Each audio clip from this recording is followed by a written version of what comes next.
This is the IVJ podcast for the week of August 22nd, 2022, brought to you by Taft. I'm your host, Mason King. Welcome back to the podcast, everybody. As you know, Monument Circle is the heart of Indianapolis. It was at the center of the foundational plat for the town of Indianapolis back in 1821. In the grid of the city, it's the point where the x-axis and the y-axis meet. It's the emotional core of the city, the place where we'd celebrate the ends of world wars, where presidents would stop to talk to the populace, where protesters gather to make their points and take their stands, where sports teams rally when they're on big runs, and where we celebrate the annual lighting of the world's largest Christmas tree. And if you're not from Indianapolis, I'm sorry, we don't have time to explain that one to you. It's also the home of the state's signature war memorial, the Soldiers and Sailors Monument, and it's ground zero for the city called the Crossroads of the Midwest, which in a way makes the Circle an honorary regional hub for the Midwestern economy. I've always thought that the Circle looked a lot like a wheel. Unfortunately, the Circle is subject to the same wear and tear as any street. In the mid-1970s, its surface, both the street and the adjacent sidewalks, were replaced by red bricks, which as an aesthetic touch is terrific. But those bricks must continually be replaced, which is a constant struggle for the city. More recently, it has become evident that the very foundation of the Circle needs to be replaced. And the conventional wisdom for more than a decade has been that we could do more to make the Circle more attractive, more pedestrian-friendly, and more conducive to public gatherings. In 2014, the Ballard administration plotted a complete rebuild of the streets and sidewalks of Monument Circle and its four main spokes on Meridian and Market streets. The cost, $54 million, was prohibitive. Now, the city has since embarked on similar projects along East and West Market streets, which officials hope can serve as a kind of proof of concept for a Monument Circle redo. The Hogshead administration has dusted off the Ballard plan and is strategizing how to turn it into reality, very likely requiring a mix of city, state, and federal funds, plus perhaps some philanthropic assistance to the tune of $60 million. The Circle seems like a pretty simple shape, but this is a very complex puzzle for city officials. So I invited Dan Parker, director of the Indianapolis Department of Public Works, to talk about the direction the city is taking and what roadblocks could be in the way. Here's our conversation.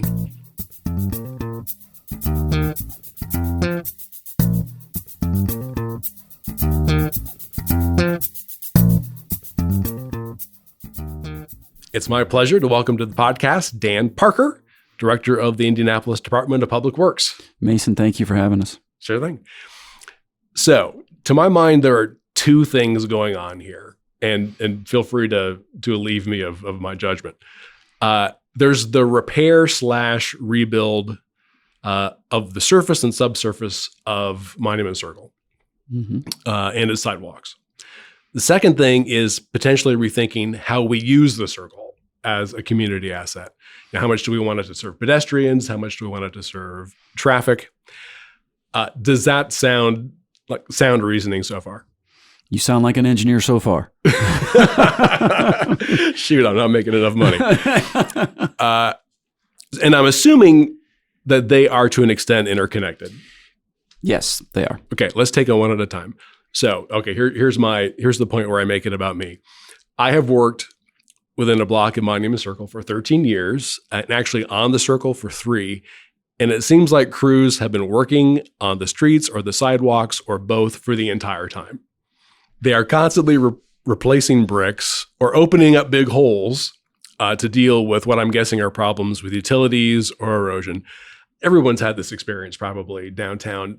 Tell us what physically is going on there. What is wrong with the streets and the sidewalks of Monument Circle?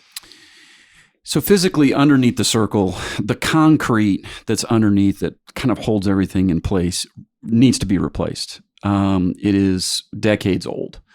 And so the physical underneath infrastructure needs to be taken out. We need to go all the way down, like we did on East Market Street, down to sort of Mother Earth, and rebuild it from there.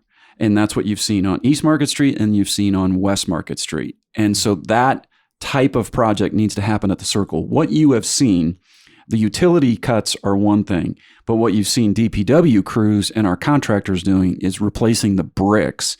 And the bricks need to go as well. And we're replacing those on those two projects we've already one done and one we're about to complete. We've replaced those with brick pavers so that it's more substantive hold than the current bricks out there. But part of the issue out there right now, the bricks, it's tough for them to hold because the substructure itself needs to be replaced. And you just mentioned two really significant projects. Tell us real quick what happened over on East Market. This is over by the City County building and the City Market that was closed for what felt like an eternity. A good year and a half. Yeah. Oh, there you go. It was a complete reconstruction. So everything was ripped out from building face to building face. And it was rebuilt from the ground up. And so what you see over there now is the type of design that we'd like to bring to the rest of Market Street and the Circle itself. And this really all started under Mayor Ballard in 2014 when the initial discussions took place related to what do we want the Circle to be? And so some of that has led to a little bit of design done on the Circle and discussions that have taken place on what is the future of it. But I think that decision was with the businesses along the Circle that we can't close it completely to traffic, but we can make it a more pedestrian-friendly, and when we close the Circle for events, make it be a more seamless and safe environment for events to take place on the Circle. So that's the kind of project eventually we'll get to once we can secure the funding to actually do the most expensive piece of this entire puzzle, the Circle. And then you mentioned the one, what I guess we would call West Market. It is immediately west of what we consider the roundabout of the Circle to Illinois, and that has been chomped up for quite a while. What was happening over there? So that project was coordinated in relation to the redevelopment of the Illinois building, and that becoming the Intercontinental Hotel.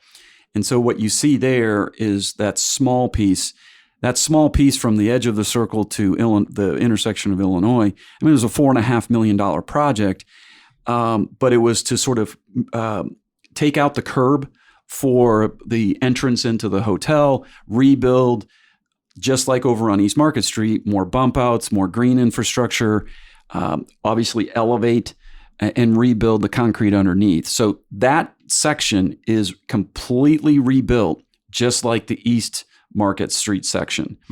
And once that is completed, we'll have the section over to the state capitol from Illinois, and then the piece from the Circle over to Delaware on Market Street. We have the ability that we think to get dollars to do both of those projects. And then once they're done, our hope is that can lead to the momentum to get this almost $54 million project around the Circle completed. Oh, okay. So that's the estimate just for doing the Circle. So the Circle, the North Spoke, and the South Spoke. So that's the piece up to Ohio and the piece down to Washington, plus the Circle itself, right, is estimated at $54 million. Okay. That's good. That's where I was getting confused. So the Meridian Street spokes north and south, extending to the next block, correct, are included as well. When were the bricks placed on the Circle? Was that like the 1970s? We believe that is the case. The age of the concrete underneath is unknown. The bricks were sometime in the 70s. Okay. And that was, as I recall, part of Mayor Hudnut's interest in really redeveloping and kind of recharacterizing downtown. Correct. Okay. But we don't know how old that bed of concrete and gravel is that is holding everything up. Correct. How far deep does that go? Oh, when it was probably 2 or 3 feet that we took out when we did over at East Market Street. So it's it's a pretty significant elevation that's holding that all in place. Okay. Now, there are utilities that are running under the street. Just from observation, these don't seem like run-of-the-mill utilities. There's some steam. Explain to people what's happening down there.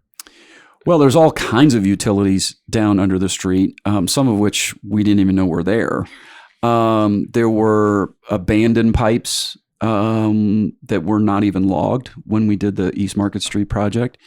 And so that's a lot of the challenge with doing projects in the downtown area when you take it down. And when we did the Delaware Street project, we found obviously wood and trolley tracks and brick and all kinds of things.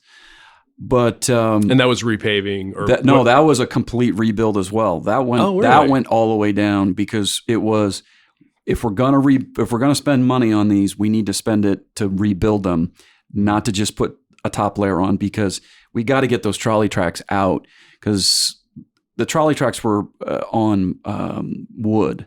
And so that's just not a firm foundation for asphalt. Gotcha. So it was take everything out, go curb to curb, and rebuild it. Right. And that was a north-south project. Yeah, that's a north-south project. And that's done. Or that is done. Yeah. It's done, except for the parts of that project. It was a joint project with Indigo to turn Delaware into sort of have that bus-only lane. You see the red paint on there now. The red paint means it's a bus-only. But in terms of the utilities, one of the complicating factors with the circle is that utility coordination and what's underneath. And, the fact that you have a utility building on the circle itself, who knows what's underneath. And so it is a very expensive project. It's in a historic district. There's obviously a very historic and very prominent state monument in the middle of Monument Circle. And so the coordination and the historic nature of the circle itself is what really drives the cost up, let alone the infrastructure that needs to be replaced. And these complications is part of the reason why we've basically been doing Band-Aid work on the circle for... Yeah, the replacement of the bricks you could characterize as Band-Aid, but they're important to do every single year. We spend about $500,000 a year on replacing bricks. And that's just because we don't want people to trip. We don't want people to twist an ankle or anything like that. But ultimately, the whole thing needs to be replaced. So explain to folks, hopefully this won't get too complicated, what is the States? So if you see the bollards that are on the inside of the circle that get the toy soldiers on them in the holiday time, that's kind of how people know it. Those bollards are the beginning of the state property and everything inside. So there are bricks inside on state property. So as your article in last week's paper obviously pointed out, the state and the state's War Memorial Commission have a very important stake in coordination for this project, because ultimately the bricks go to the foundation of the monument itself. And so there's a reason why this hasn't been done.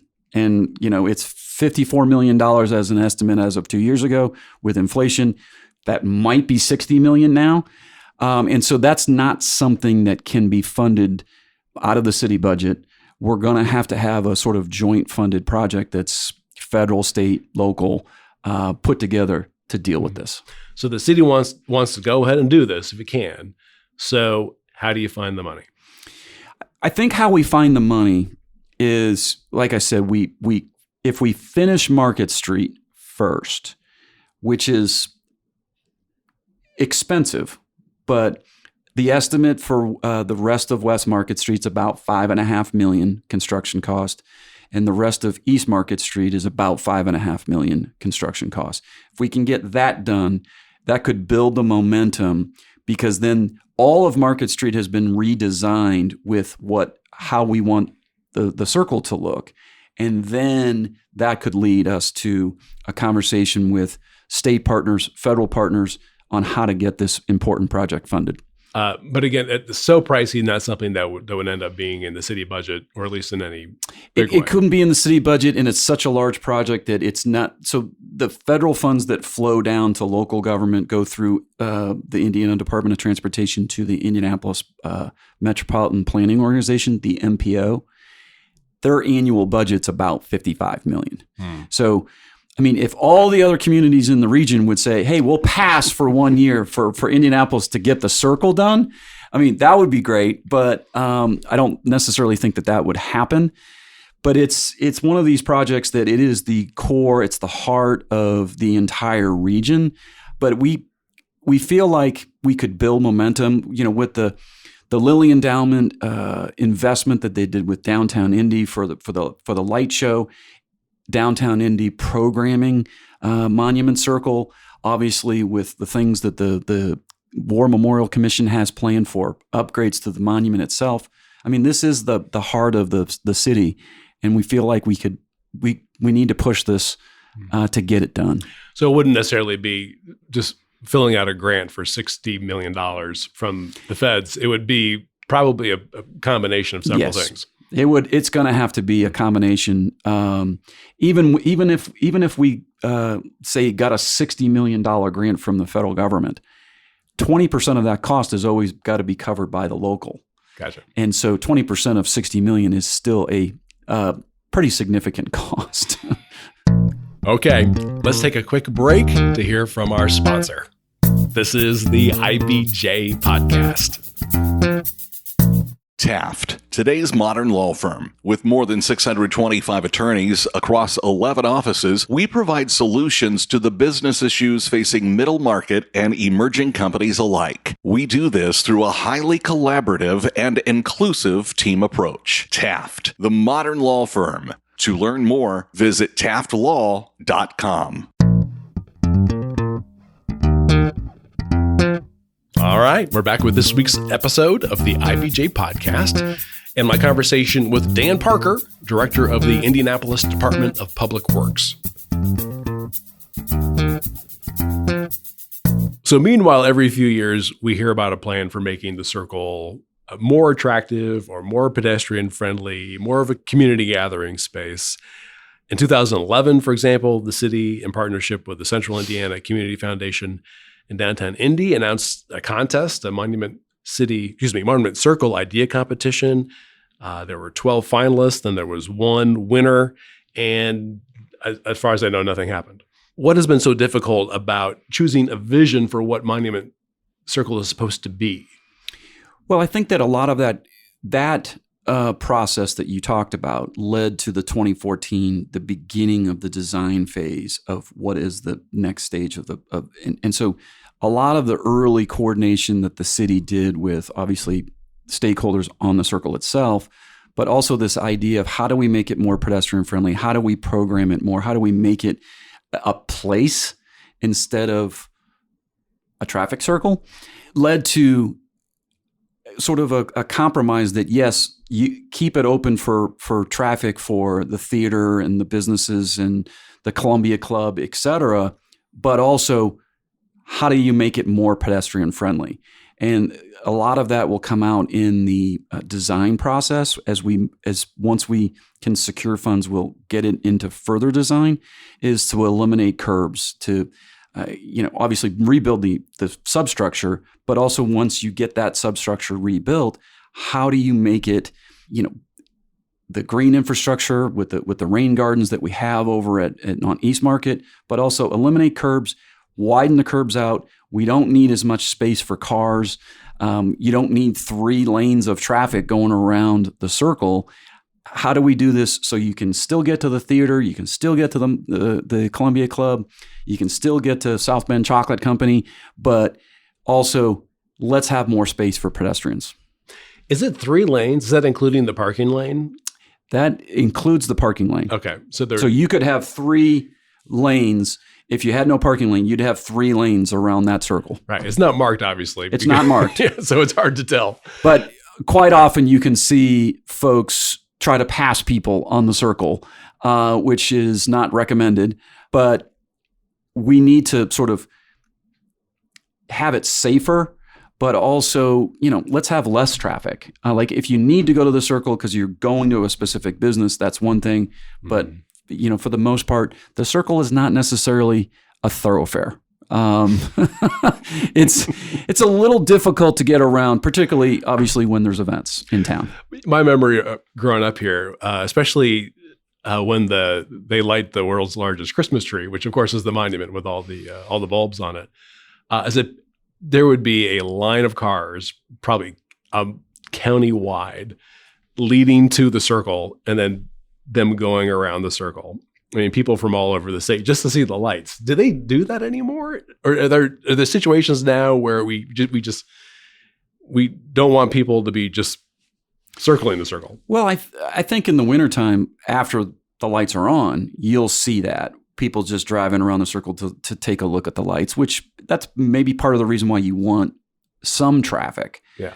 But for the most part, the feedback the city got was that there want to be more emphasis on pedestrians, but accommodations for traffic. Now, what you have is accommodations for pedestrians, and it's a traffic circle. Mm-hmm. We kind of want to flip that on its head, and let's have accommodations for traffic, but really, this is a people-centric circle. So you mentioned the pavers. And I walked over there earlier this morning to that western spoke just to walk on the pavers and see how that feels. And they feel like brick. They look like brick. What's the difference between a paver and a brick? Those are concrete pavers, so they're more durable, so they'll last longer. The bricks that are on the current circle are just not designed for carrying traffic. And so the hope is that the concrete pavers will last longer. And so there'll be less need to repair them or replace them. Some other ideas that I recall hearing for making Monument Circle more traffic friendly include maybe better or different lighting, potentially more benches, potentially more places where you could sit and eat. Am I on the right path here? Is that stuff that's being discussed? I think a lot of that's going to come out in the design process because we'll still need to do additional stakeholder engagement. But I think one of the things that could be a little different than some of the ideas that came out is that, Downtown Indy holds the contract to program Monument Circle. You see now, picnic benches and umbrellas on the monument itself. And so what is the sweet spot for the trees, the lighting? What you see over on West Market Street, since it's completed, is that a lot of the electricity is built in and can be accessed for, let's say, if you wanted to have lights on the trees. What we ran into in the old situation here is that there were places for people to plug in. Well, you had, unfortunately, a lot of situations where some of our homeless neighbors were using that power for their own good, and that attracted a lot of folks to just hang out on the circle, and that was a problem. Now the electricity is going to be built into the base that can only be accessed, and then if you want to put holiday lights on trees and things like that. But the lighting itself, it's a historic space, so we need to respect the historic nature. But all of the design plans call for better lighting and more up to date electrical for what you need to use to be able to have events. And so you want to have secure, electricity and whatnot, water for those events. And one of the ideas that we consistently hear about downtown, I think you brought it up already, or about the circle, is just blocking it off, no traffic at all. I get the impression that is not being considered. Yeah, so we did a project a few years ago to add, sort of the warning signs when the circle is closed off. And obviously there's a lot of events on the circle where we do close it off. However, we got a lot of feedback from businesses that are on the circle itself that, if you close off traffic, you're essentially closing our business. And so it was one of those where we need to sort of be in this place where, yes, accommodate traffic, but we really want this design to be a place. Here's a deep cut for you. You're probably aware. The spokes of the of the circle, several of the sidewalks, if not all of them, have bricks on them with names in them. The people who bought bricks, I'm guessing back in the 70s when the bricking project started, to help fund the project, and then you get to have your name in perpetuity engraved on the circle or on the spoke. My name's on there. What happens to those bricks? Well, I think that's one of those things that will come out in the design process in terms of what accommodations are going to be made for the bricks that have names on them. So, given the fact that we're just trying to build momentum behind the reconstruction, a lot of those things will come out through the design process. Okay. So stay tuned for what might happen with my and my family's bricks. And everybody else. Yes. It's interesting. You walk up and down the street and you see, names that, been important to Indianapolis, for decades, Right. people who back in the 70s were kind of involved with helping to turn the city around. And it's kind of a fun history lesson just to go up and down there. So what is the next step? What are you doing? What is the department doing to get to the next place we need to be? So the next steps, Congressman Carson had the old-fashioned name was called an earmark. There's a new name because that got such a bad name back in the day. Placed a project in the House passed appropriation bill for roads and transportation that included money for a project on the West Market Street section from the state capitol to Illinois. The department is preparing a grant application to the Indianapolis MPO for this final piece between the East Spoke and Delaware.